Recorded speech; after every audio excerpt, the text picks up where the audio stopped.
Daybreak by Amy McQuire with Matt Chun.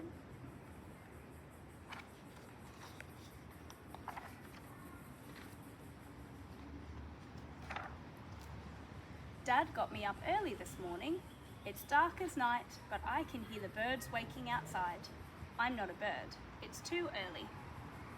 Dad says we have to get on the road. It's January 26th and we are taking Nan back to country. Yesterday I came home from school with paint on my fingers. Dad said I was an artist like my Nan. But when I asked him to put my flag on the fridge, he shook his head and turned away.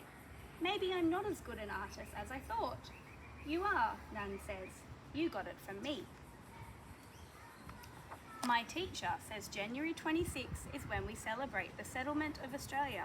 She says white men discovered our country.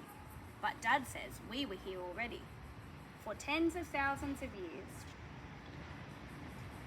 My best friend said she was going to sleep in today, and then her parents were taking her to the beach. They might even get fish and chips. Can we do that? I ask. This isn't a celebration, Dad says. We'll hold our own ceremony, Nan says. There are statues all across this land, big statues, even in small towns. But Dad says there are no statues for our warriors. We don't need statues, Nan says. We hold our memories on country. This is where we remember our heroes. My teacher says the Australian spirit was born in a foreign war. But Nan says our spirit was always here, and we're still fighting for this land. If we forget what happened to us, Dad says, we lose part of who we are. Nan looks out the window at her country, my country. It took me a long time to get back here, she says.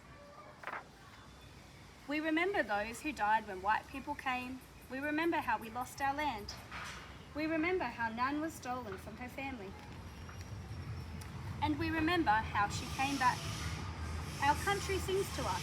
It brings us home. The ancestors are still here on this country. They were here before there was an Australia, and one day Nan says she will join them. And as long as you are here on this country, you will remember it is our land. Always was, always will be.